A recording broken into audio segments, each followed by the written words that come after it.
Calinsum di Oku Selatan putus total akibat longsor.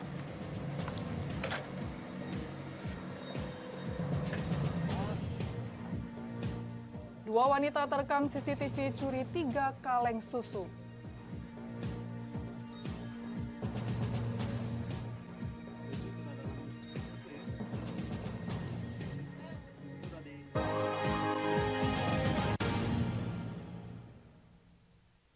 Selamat pagi, apa kabar pemirsa? Senang sekali saya dapat menemani Anda untuk menyampaikan berita kriminal dan peristiwa yang terjadi di Sumatera Selatan dan sekitarnya dalam program Borgol.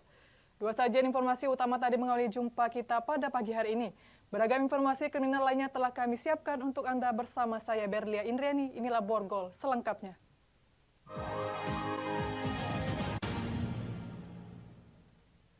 Kita awali berita pertama pemirsa, diguyur hujan 3 hari berturut-turut jalan lintas Sumatera penghubung Sumatera Selatan Bengkulu putus total akibat longsor. Longsor yang terjadi di Desa Simpang Luas, Kecamatan Sungai Are, Oku Selatan membuat 3 desa terisolir. Longsor pada Kamis malam kemarin terjadi sekitar pukul 11 waktu Indonesia Barat, tepatnya di antara Desa Hujan Mas dengan Desa Simpang Luas, Kecamatan Sungai Are, Kabupaten Ogan Komering Ulu Selatan, Sumatera Selatan. Material longsor berupa tanah merah, berbatuan, dan pepohonan yang menutupi badan jalan hingga ketinggian 4 meter. Panjang longsor mencapai 80 meter dan lebar 16 meter yang mengakibatkan jalan penghubung Sumsel Bengkulu putus total. Longsor menyebabkan aktivitas pegawai dan pelajar terhambat 3 desa yakni Desa Hujan Mas, Desa Sadau, dan Desa Pulau Kemuning terisolir. Tidak dapat dilalui kendaraan baik roda 2 maupun 4.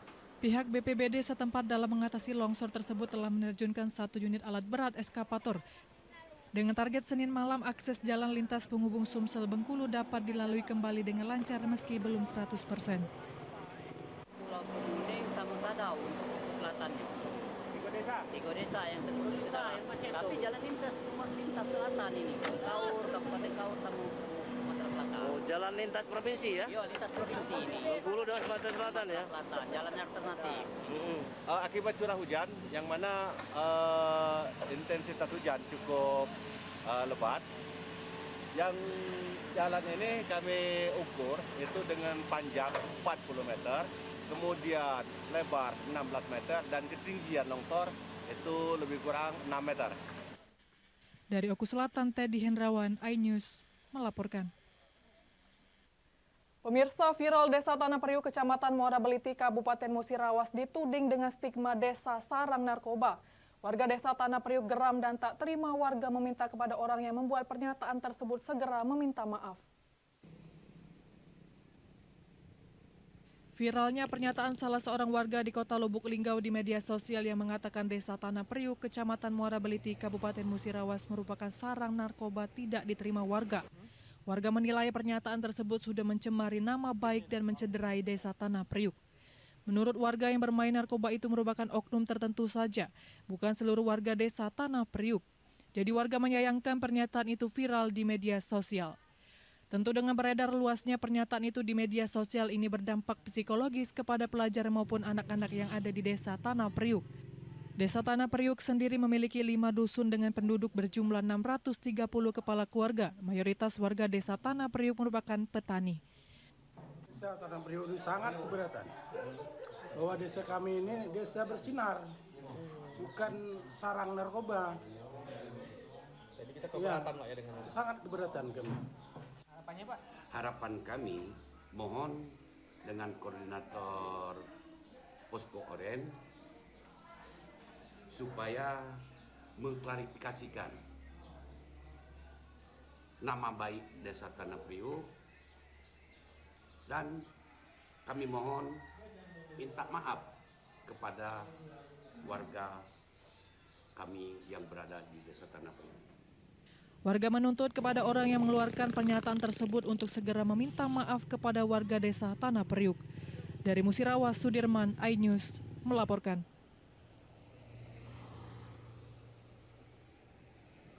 Di informasi lainnya, pemirsa, 2 unit rumah semi permanen di kawasan padat penduduk di Pagar Alam habis dilahap si jago merah. Asal api belum diketahui, namun kerugian mencapai puluhan juta rupiah. 2 unit rumah semi permanen milik warga bernama Sudarto dan Mamik hangus dilalap si jago merah yang berada di kampung belakang Obak, Kecamatan Pagaralam Utara.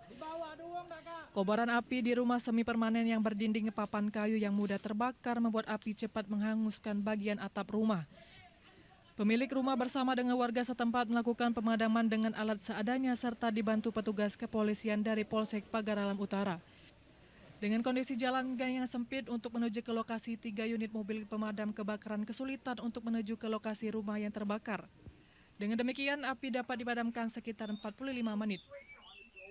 Itu tuan rumahnya mekir-mekir kan keluar. Ujungnya api lah di pojok hubungan, di pojok atap. Terima kasih telah terjadi peristiwa kebakaran yang terjadi di RT 05 Kelurahan Beringin Jaya. 2 unit rumah semi permanen yang berdempetan telah terjadi kebakaran. Dari peristiwa kebakaran ini beruntung tidak ada korban jiwa, namun kerugian ditafsir mencapai puluhan juta rupiah. Dari Pagaralam, Yudiva Ifman, iNews melaporkan.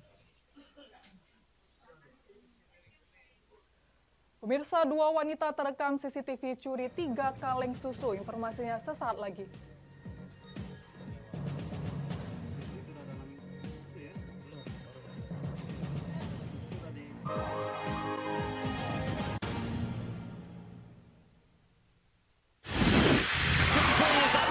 Formula E World Championship kembali digelar.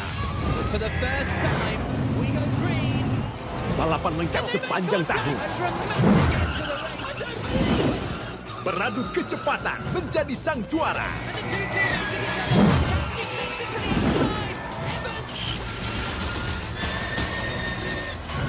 Formula E World Championship 2024 hanya di iNews.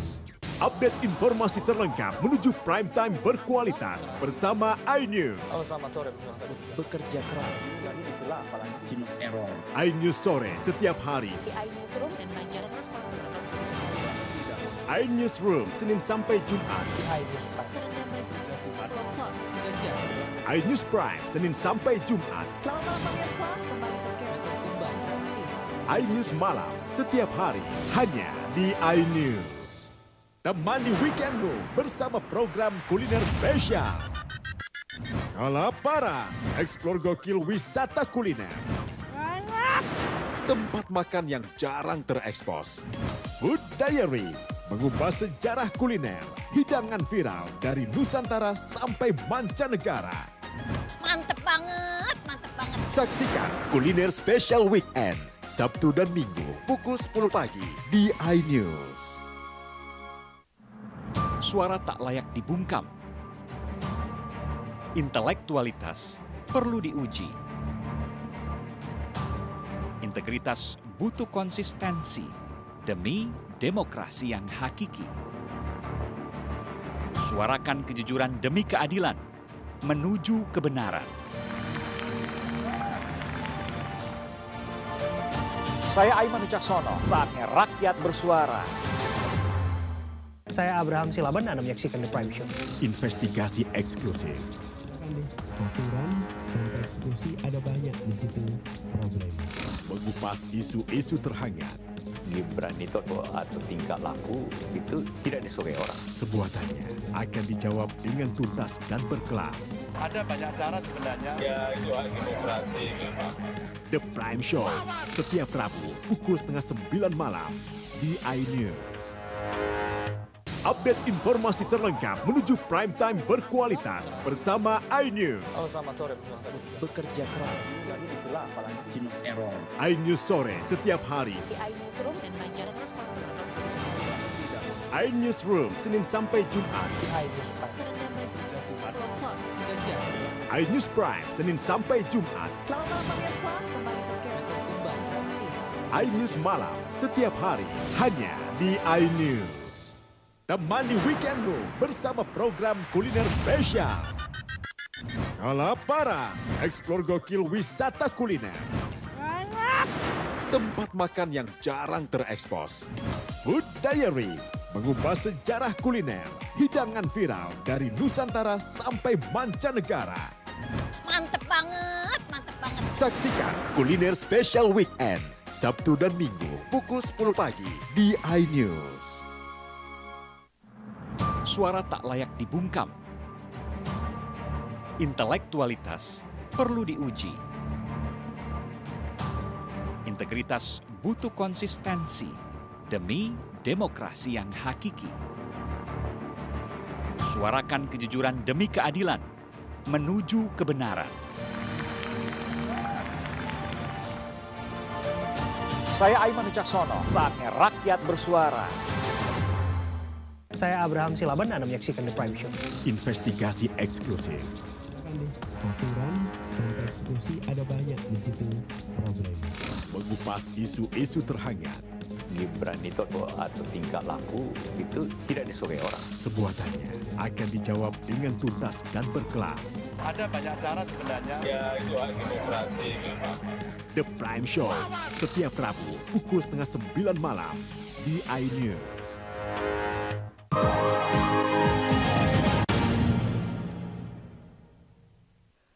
Pemirsa, Anda masih bersama kami di Berita Kriminal Borgol. Viral di media sosial aksi dua wanita mencuri susu kaleng di minimarket di Kelurahan Jogoboyo, Kecamatan Lubuk Linggau Utara 2. Dari rekaman kamera pengawas, 3 kaleng susu formula dimasukkan ke dalam rok. Usai mencuri, kedua wanita langsung melarikan diri.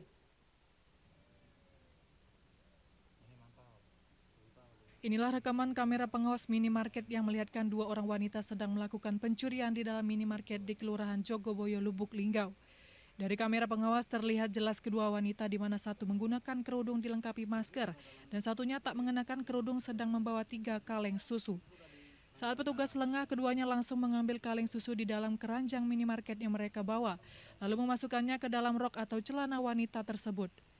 Usai mengambil 3 kaleng susu, kemudian kedua wanita langsung keluar tanpa membayar lagi ke kasir minimarket.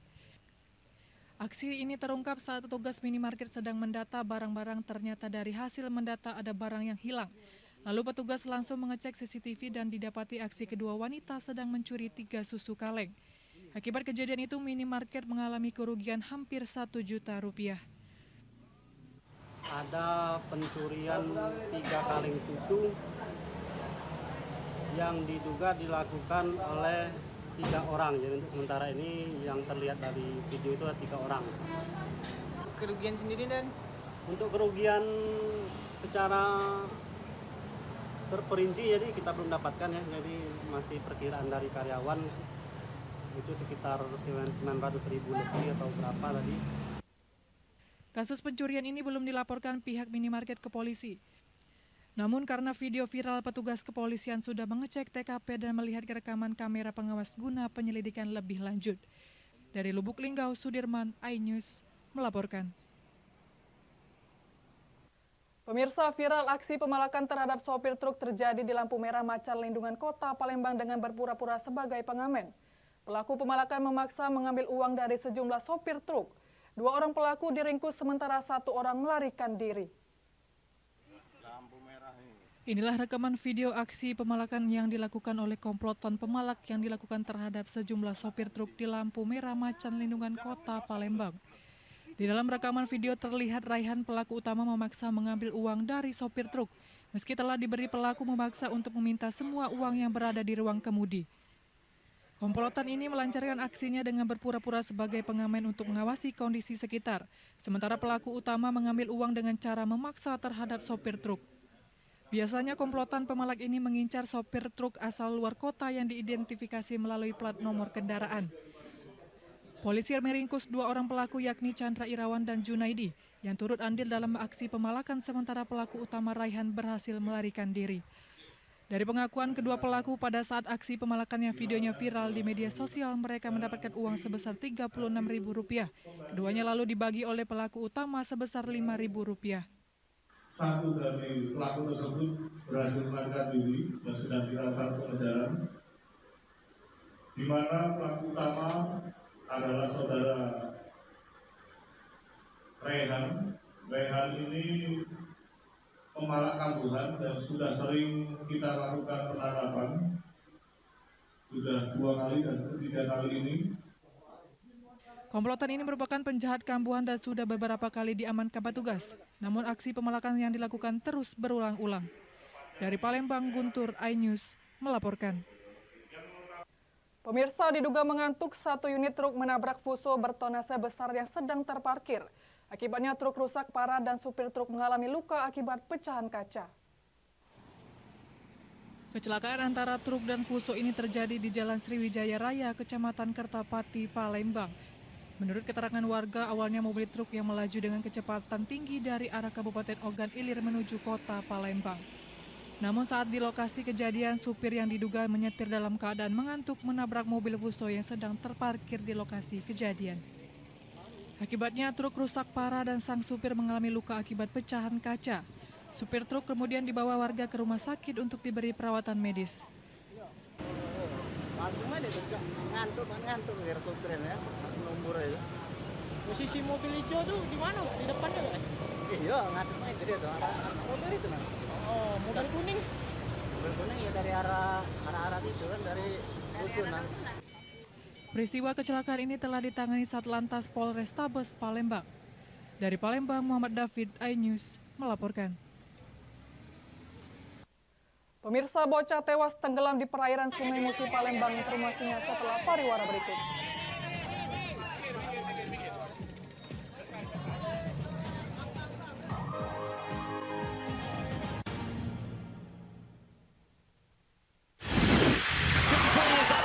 Formula E World Championship kembali digelar. For the first time, we go green. Balapan lengkap sepanjang tahun. Beradu kecepatan menjadi sang juara.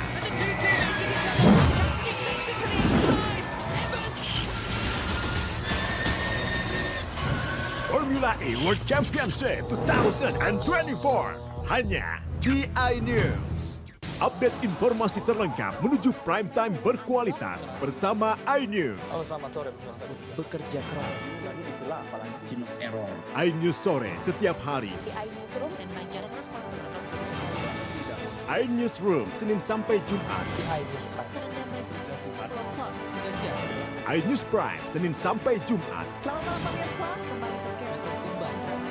iNews malam setiap hari hanya di iNews. Temani weekendmu bersama program kuliner spesial. Kalaparan, eksplor gokil wisata kuliner. Tempat makan yang jarang terekspos. Food Diary, mengupas sejarah kuliner, hidangan viral dari Nusantara sampai mancanegara. Mantep banget, mantep banget. Saksikan Kuliner Spesial Weekend, Sabtu dan Minggu pukul 10 pagi di iNews. Suara tak layak dibungkam. Intelektualitas perlu diuji. Integritas butuh konsistensi demi demokrasi yang hakiki. Suarakan kejujuran demi keadilan menuju kebenaran. Saya Aiman Wicaksono, saatnya rakyat bersuara. Saya Abraham Silaban, Anda menyaksikan The Prime Show. Investigasi eksklusif. Aturan sampai eksekusi ada banyak di situ problem. Mengupas isu-isu terhangat. Gibran itu atau tingkah laku itu tidak disukai orang. Sebuah tanya akan dijawab dengan tuntas dan berkelas. Ada banyak cara sebenarnya. Ya, itu hak demokrasi. The Prime Show setiap Rabu pukul 8:30 malam di iNews. Formula E World Championship kembali digelar. For the first time, we go green. Balapan lengkap sepanjang tahun. Beradu kecepatan menjadi sang juara.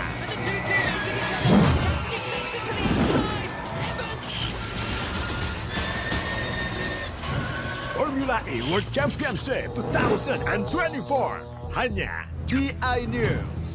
Update informasi terlengkap menuju prime time berkualitas bersama iNews. Halo, selamat sore. Bekerja keras. iNews sore setiap hari. iNewsroom Senin sampai Jumat. iNews Prime. iNews Prime, Senin sampai Jumat. Selamat malam pemirsa, kembali berkembang dramatis.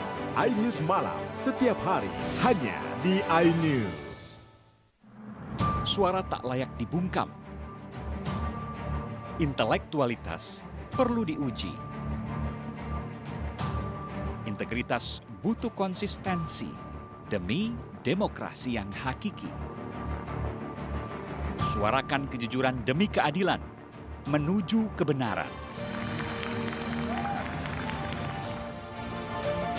Saya Aiman Wicaksono, saatnya rakyat bersuara.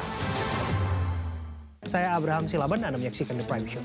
Investigasi eksklusif. Aturan sampai eksekusi ada banyak di situ problem. Mengupas isu-isu terhangat. Gibran itu atau tingkah laku itu tidak disukai orang. Sebuah tanya akan dijawab dengan tuntas dan berkelas. Ada banyak cara sebenarnya. Ya, itu hak demokrasi memang. The Prime Show, setiap Rabu pukul 8:30 malam di iNews. Suara tak layak dibungkam. Intelektualitas perlu diuji. Integritas butuh konsistensi demi demokrasi yang hakiki. Suarakan kejujuran demi keadilan, menuju kebenaran. Saya Aiman Wicaksono, saatnya rakyat bersuara. Saya Abraham Silaban, Anda menyaksikan The Prime Show. Investigasi eksklusif. Aturan sampai eksekusi ada banyak di situ problem. Mengupas isu-isu terhangat. Gibran itu atau tingkah laku itu tidak disukai orang. Sebuah tanya akan dijawab dengan tuntas dan berkelas. Ada banyak cara sebenarnya. Ya, itu hak demokrasi memang. The Prime Show, setiap Rabu pukul 8:30 malam di iNews.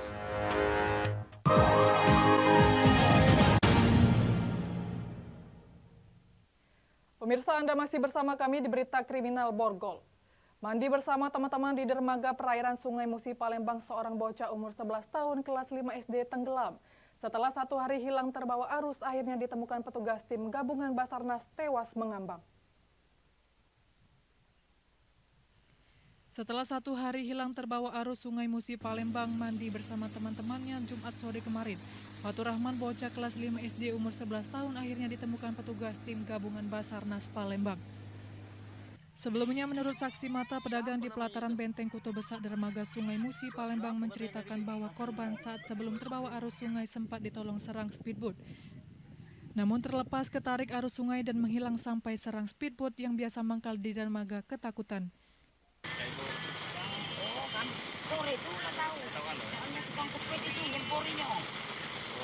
Nyemporinya nggak hentinya lah, tenggelam dia tenggelam. Semuanya lagi lah dicari dong. Lagi ketakutan tukang sepeda. Sementara Budiman, Komandan Tim Rescue Basarnas Palembang, menyebutkan korban ditemukan dengan tubuh terlentang mengambang di air, berkisar jarak 500 meter dari korban tenggelam.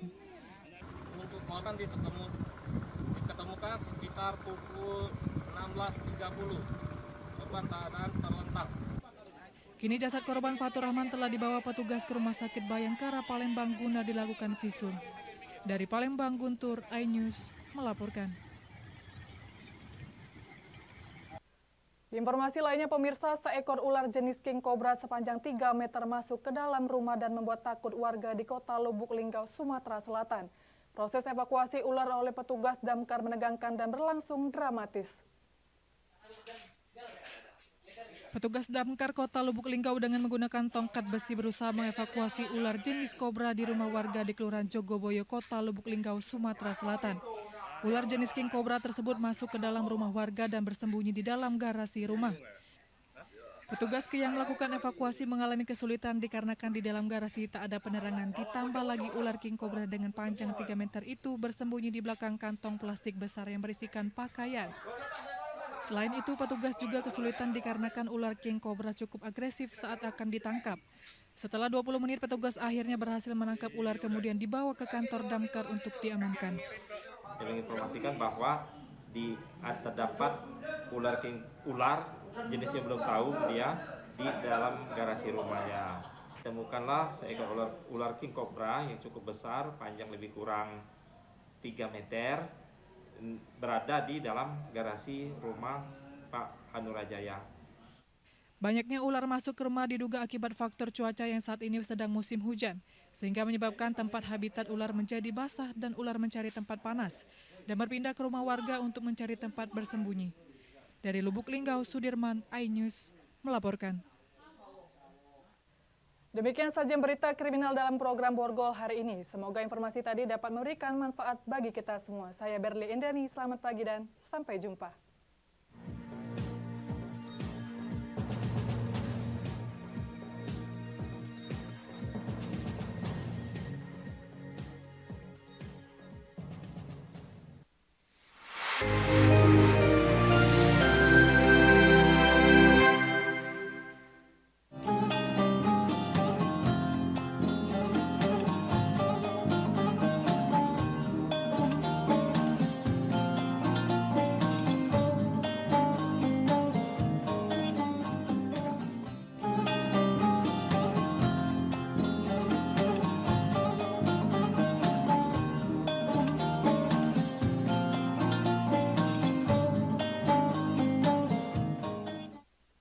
Bismillahirrahmanirrahim.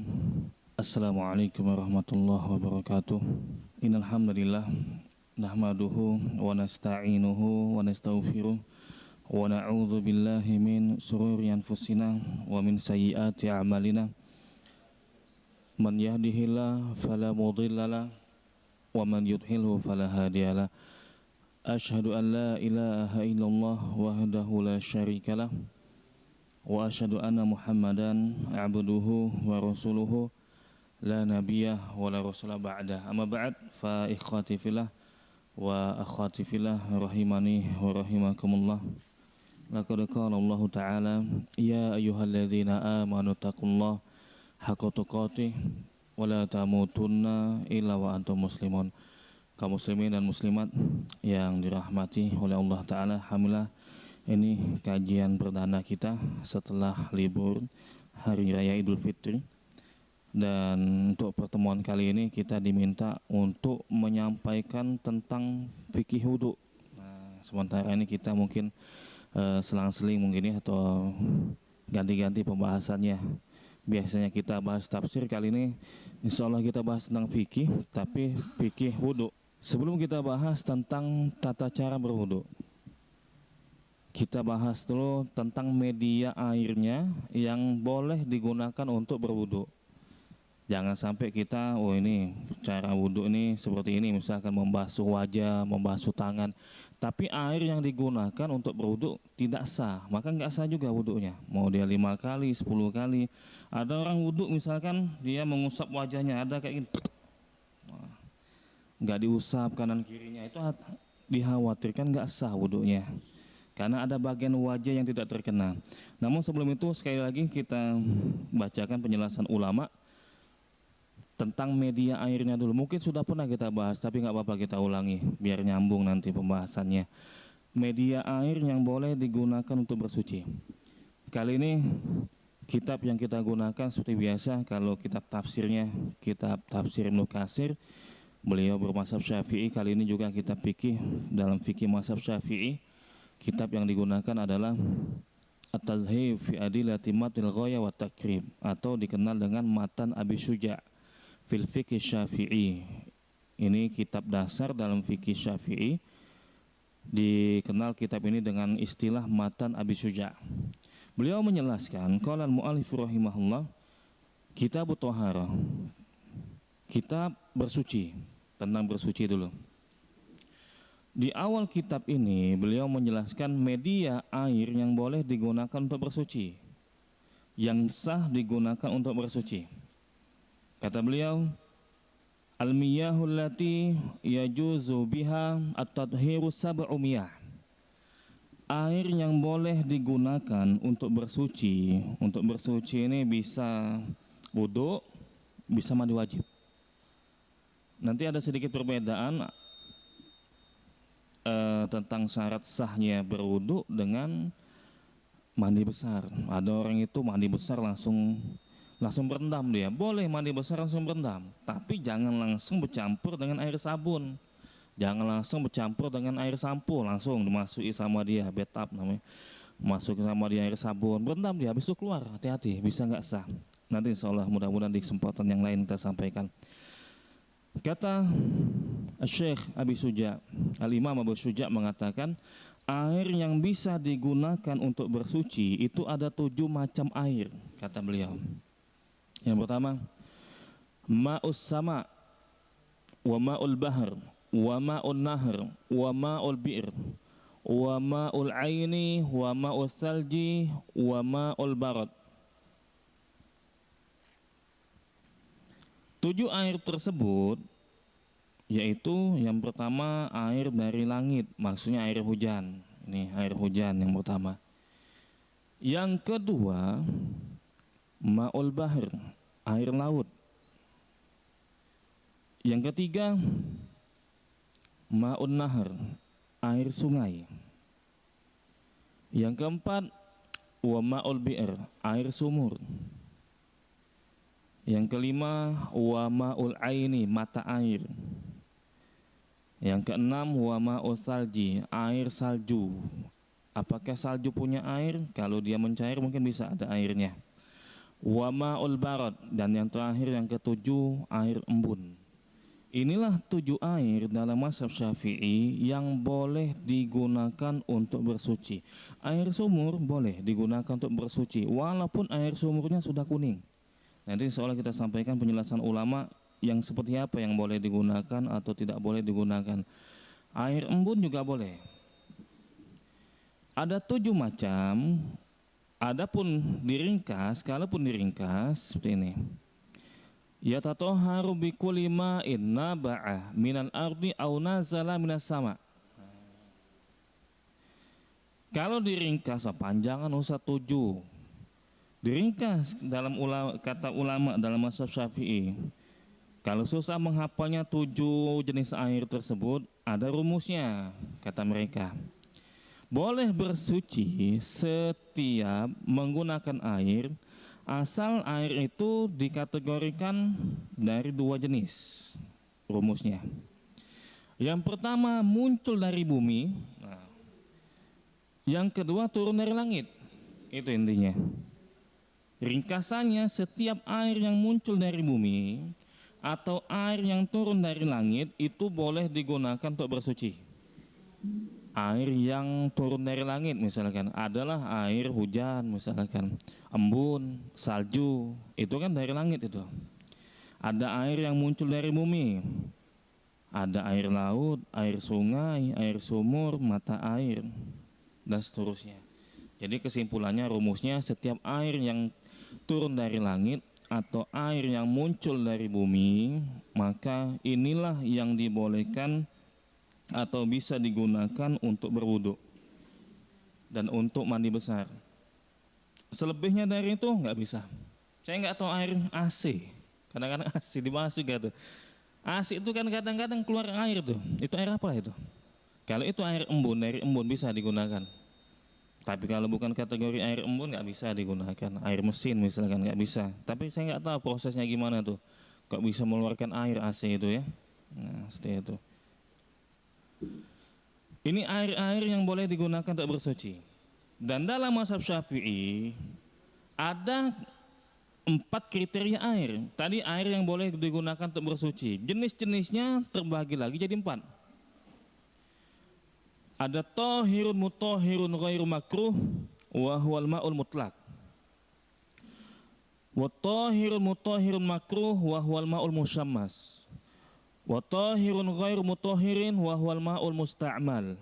Wal mutaghayyiru bima khalatahu minat tahirat wa ma'un najisun. Tadi 7 jenis air yang boleh digunakan. Cuma kriterianya ada 4 macam.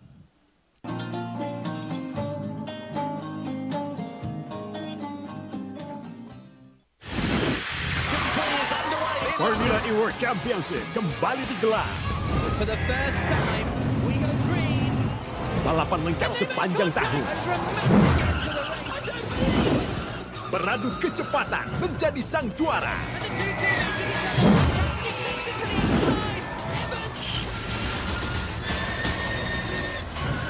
Formula E World Championship 2024 hanya di iNews.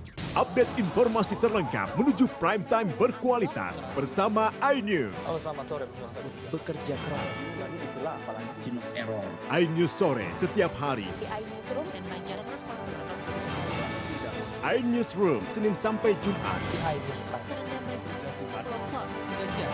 iNews Prime Senin sampai Jumat. Selamat malam pemirsa, kembali berkembang dramatis. iNews malam setiap hari hanya di iNews.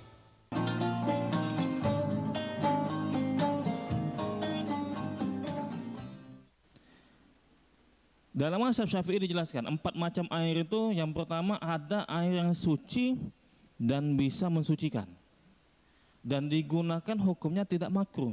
Nah, inilah namanya dengan air mutlak dalam mazhab Syafi'i. Air ini suci, bisa mensucikan, maksudnya bisa digunakan untuk berwudu atau mandi besar, dan hukumnya tidak makruh. Ini jenis pertama. Jenis kedua dalam mazhab Syafi'i, kita bacakan dulu. Ada air yang suci dan bisa digunakan untuk bersuci tapi makruh. Sah hukumnya, sah. Bisa digunakan untuk berwuduk sama mandi besar. Tapi kalau digunakan makruh, lebih baik ditinggalkan. Inilah yang disebut dalam mazhab Syafi'i dikatakan sebagai air musyammas. Air musyammas itu air yang terkena matahari. Kadang-kadang airnya hangat, tapi ada perinciannya. Tidak semua air hangat itu makruh dalam mazhab Syafi'i. Makruh tapi bisa digunakan untuk bersuci. Ini jenis kedua. Kita sampaikan secara umum dulu. Jenis ketiga ada air suci, tapi tidak bisa digunakan untuk bersuci. Itulah tadi air musta'mal, air yang telah digunakan. Tapi ada syarat-syaratnya dalam mazhab Syafi'i nanti insyaallah. Mudah-mudahan di kesempatan yang akan datang. Ada syarat-syaratnya. Nggak bisa kita katakan setiap air yang digunakan oleh orang untuk bersuci, orang lain nggak boleh lagi menggunakannya. Ada syarat-syaratnya. Dan air yang sudah berubah, bercampur dengan benda suci. Umpamanya air di kamar mandi. Kita punya bak kamar mandi misalkan. Kemasukan sabun, kemasukan pasta gigi, kemasukan apa aja. Yang itu bisa berubah. Ini tidak dibolehkan untuk digunakan dalam keadaan untuk bersuci, nggak boleh digunakan untuk bersuci, nggak sah.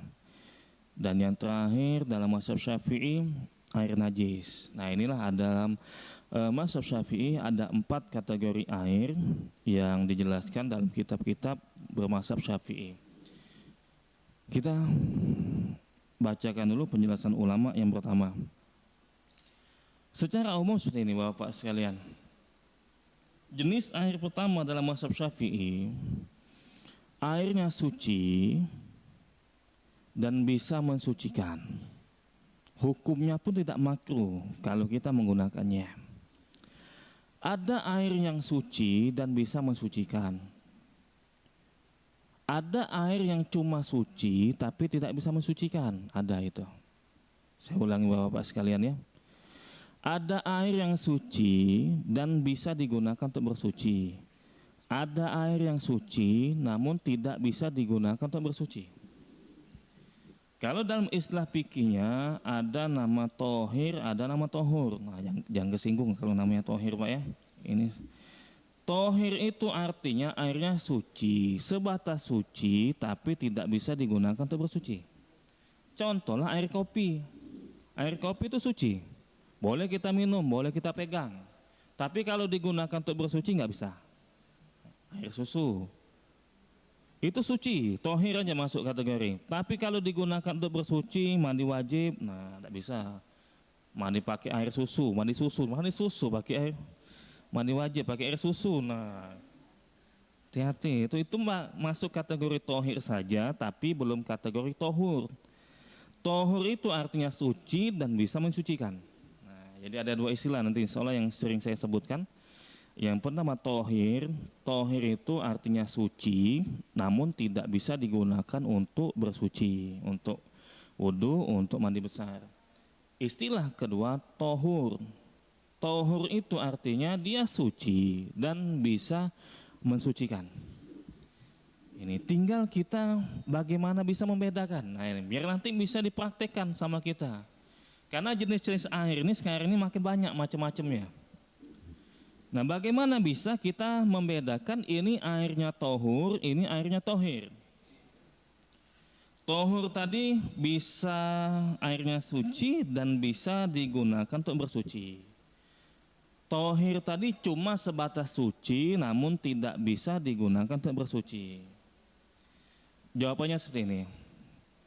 Tohur air mutlak yang tidak berubah dari karakternya, itu namanya tohur airnya, nggak berubah dianya. Dari asalnya kayak gitu, nggak berubah. Tapi ingat kategori airnya yang harus turun dari langit atau muncul dari bumi, itu tohur, airnya nggak berubah. Tapi kalau tohir, mungkinlah katakanlah dia suci, namun airnya berubah. Nah, kalau sudah berubah, ini tidak boleh digunakan lagi untuk bersuci. Perubahan dalam apa? Salah satu dari ketiga hal ini. Ulama sepakat kalau salah satu dari tiga hal ini yang berubah dari air tersebut, maka tidak boleh digunakan lagi untuk bersuci. Entah itu wudhu atau mandi besar, mandi wajib. Yang pertama rasanya, yang kedua baunya, yang ketiga warnanya. Salah satunya aja, nggak harus tiga-tiganya.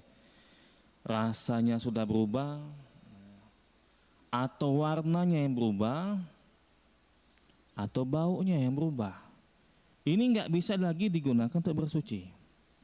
Air sumur itu kalau kemasukan limbah, masukin oli sama dia, berubah. Yang tadinya bening atau kuning tiba-tiba menjadi hitam misalnya, nggak boleh lagi digunakan untuk bersuci.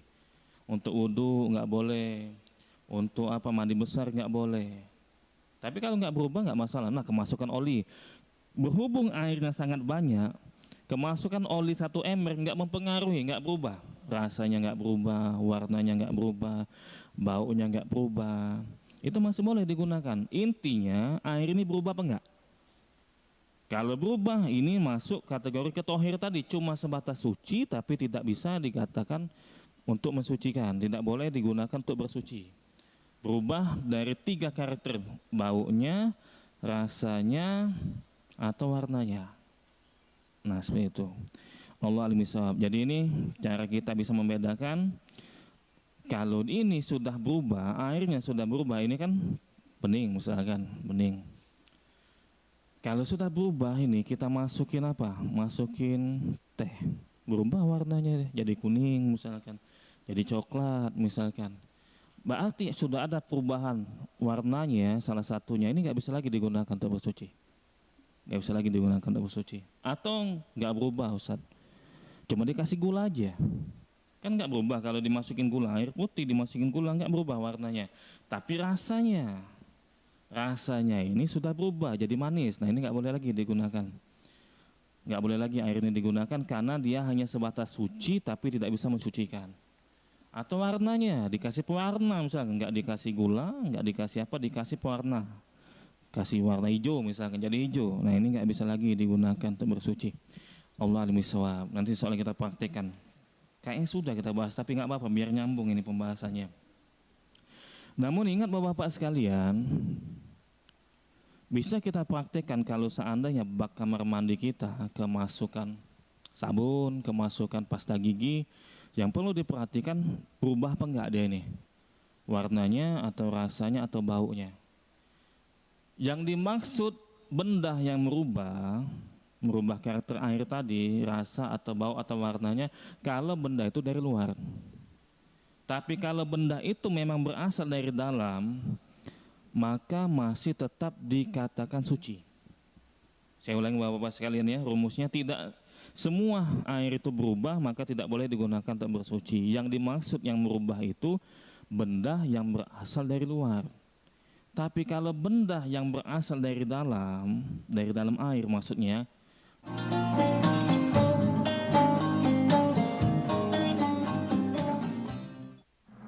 suara tak layak dibungkam.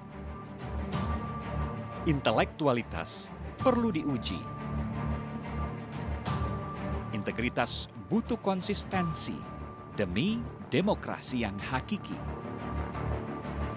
Suarakan kejujuran demi keadilan, menuju kebenaran. Saya Aiman Wicaksono, saatnya rakyat bersuara. Saya Abraham Silaban, Anda menyaksikan The Prime Show. Investigasi eksklusif.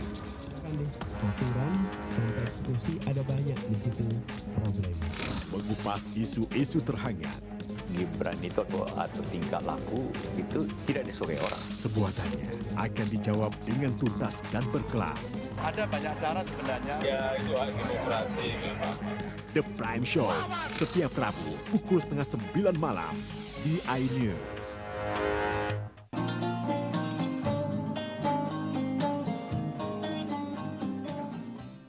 Kemudian berubah, entah itu rasanya atau baunya atau warnanya, itu masih boleh digunakan untuk bersuci.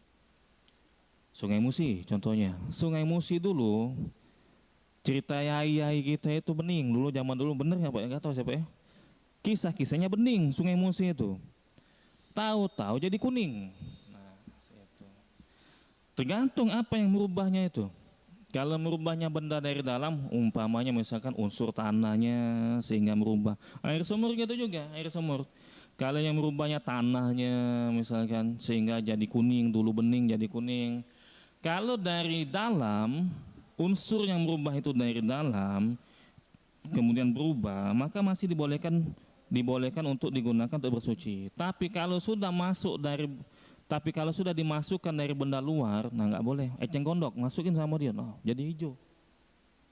Itu nggak bisa itu digunakan untuk bersuci. Atau kita misalkan bapak-bapak sekalian mudik misalkan, rumah ditinggalkan 2 pekan. Misalkan ditinggal 2 pekan, tahu-tahu jadi hijau akhirnya itu. Tergantung apa yang merubahnya jadi hijau. Kalau dia lumut dari dalam, berarti kan dari dalam tuh lumut. Dari dalam tuh kita tutup, tahu-tahu ada lumut ternyata berubah jadi hijau. Masih boleh digunakan untuk bersuci. Tapi kalau sengaja bawa lumut dari luar dimasukin, nah udah pelet misalkan ada ikannya itu Pak Ustadz, kami kasih pelet, berubah warnanya, berubah rasanya, berubah baunya, nggak boleh digunakan lagi untuk bersuci. Allah alim shawab. Nah inilah kaidahnya Bapak-bapak sekalian. Jadi kita simpulkan, nanti kita praktekkan ya. Kita simpulkan, air yang boleh digunakan itu harus berasal dari langit atau berasal dari bumi. Yang berasal dari langit itu bisa air hujan, bisa air embun, ataupun air salju. Yang muncul dari bumi bisa itu air laut, bisa itu air sungai, bisa itu air sumur atau mata air. Kalau sudah berubah dan air itu ada yang tohir, ada yang tohur. Tohir itu artinya suci, namun tidak mensucikan. Tohur itu artinya dia suci dan bisa mensucikan. Bagaimana kita membedakan ini air suci dan mensucikan dibandingkan dengan air yang hanya suci namun tidak bisa mensucikan? Dilihat, ada perubahan tidak? Kalau ada perubahan, ini masuk kategori tohir tadi. Dia hanya sebatas suci namun tidak bisa dikatakan bisa mensucikan. Namun ingat, benda yang merubah itu harus dari luar. Tapi kalau benda dari dalam, ini walaupun dia berubah rasanya atau baunya atau warnanya, tetap bisa digunakan untuk bersuci. Salah satu contohnya misalkan ada hadis dalam mazhab Syafi'i dijelaskan dalam kitab ini. Hadis ini diriwayatkan oleh Tirmizi dengan nomor hadis 69. Hadis ini dinilai oleh At-Tirmizi sebagai hadis hasan yang sahih. Dari Abu Hurairah radhiyallahu anhu qol, sa'ala rajulun Rasulullah sallallahu alaihi wasallam faqal, ya Rasulullah, inna narkabul bahra wa nahmilu ma'anal qalila minal ma' fa in tawadda'na bihi atoshna afana tawadda'u bima'il bahr faqala Rasulullah sallallahu alaihi wasallam huwa tahuru ma'uhu al-hillu maitatuhu. Pernah kejadian ada sahabat dia ini bepergian ke laut. Nah, saat itu dia menyampaikan pertanyaan kepada Rasul SAW. Nabi, kami bawa air nih, lagi ngelaut. Kami bawa air lagi berlayar, tapi airnya sedikit. Kalau air bersih ini kami gunakan untuk berwudu, kami bakal kehausan. Boleh nggak kami berwudu dengan menggunakan air laut? Air laut itu asin. Air laut itu asin. Mungkin makin lama makin asin. Ada perubahan di situ. Warnanya kadang-kadang berubah air laut itu. Kata Rasul SAW, air laut itu suci dan mensucikan. Kadang-kadang berubah itu air laut itu. Warnanya kadang-kadang berubah menjadi lebih biru, misalkan airnya kadang-kadang makin asin, misalkan seperti itu ya. Tapi kata Rasul SAW, suci itu airnya. Bukan hanya airnya, bangkainya juga suci. Ditambahkan sama Nabi, bangkainya suci maksudnya apa? Ikan kalau mati itu boleh digunakan ataupun dimakan, dikonsumsi. Segala jenis ikan yang ada di laut, di sungai, itu boleh dikonsumsi walaupun kita mendapatinya dalam kondisi sudah jadi bangkai. Udah meninggal, udah mati ya ini ikannya ini. Barulah 2 menit mati, boleh digunakan. Gak perlu disembelih. Beda ayam. Kalau ayam harus disembelih. Tapi kalau ikan, semua jenis ikan itu halal kata Rasulullah SAW. Bahkan kalau kita ketemu sama ikan itu dan ikan itu udah mati, masuklah kategori anjing laut. Gimana Pak Ustadz makan anjing laut? Pokoknya itu jenis ikan boleh dimakan. Mau namanya anjing laut atau seterusnya. Allah al-misab. Jadi kesimpulannya kata Nabi, air laut itu boleh digunakan untuk bersuci.